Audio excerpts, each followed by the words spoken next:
สวัสดีครับสวัสดีเจ้าแล้วก็ไม่สูงพี่น้องใต้ทั้งเสียงเนี่ยฮะวันนี้เราอยู่ที่สวนยางผมเองอยู่เวียงแหงบ้านเวียงแหงอำเภอเวียงแหงนั่นแหละจังหวัดเชียงใหม่อันนี้สวนลุ่มเนาะอันนี้สวนลุ่มวันนี้เรามากี่สวนลุ่มวันนี้ผมจะมาพอวันนี้ผมจะให้พี่น้องเขามาพอบรรยากาศหมอกลงแล้วพี่น้องวันนี้5 ตุลา 2564อ่าเวียงแหงก็มีคนติดโควิดด้วยล่าสุด40 ปลายอะแต่มาฮู้แต่ว่านี่ยอดสุดตัวไหน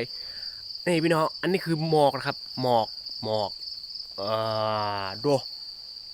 อันนี้มาเข้าหน้าหนาวแต่ๆนะคือหมอกนี่หมอกบ้านผมเองเฮ้ยคือมันก็ค่อนข้างหนามันค่อนข้างเย็นแล้วเนาะพี่น้องมันค่อนข้างเย็นแล้ววันนี้ข้ามาคิดยางแต่ว่าเขาก็คิดไว้เมื่อคืนแล้วเมื่อเจ้ามาหาบอกแค่ตื่นมาหยดน้ำกรดได้เนาะเนี่ยโอ้เดี๋ยวผมพลิกกล้องให้พี่น้องพอแบบเอาแบบแจ่มๆเลยนี่ครับพอเนาะอันนี้มองนะครับพี่น้องบัดใจฝนนะบัดใจคนไฟนี่หมอกล้วนๆเลยครับคือว่ามันก็เย็นละใกล้เข้าหน้าหนาวละเธอเชื่อว่าหลายๆคนที่อยู่บ้านนอกคงจะเจอบรรยากาศที่นี่เนาะไม่ต้องวุ่นวายไม่ต้องซับซ้อน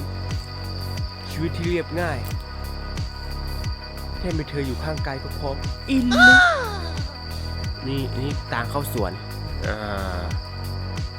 เจ้ามาก็จะโอ้โหแบบว่า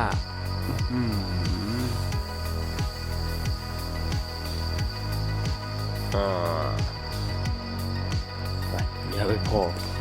ใจเราเปิงของมันอย่างอยู่ส่วนนี้ไอ้ลุ่มนี่ก็มีประมาณเกือบสาวให้ครับปลูกไว้บรรยากาศน่าสวนหน้าฝน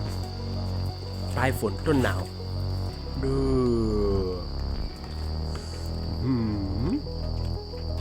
ลาไปดีกันครับสวัสดีครับ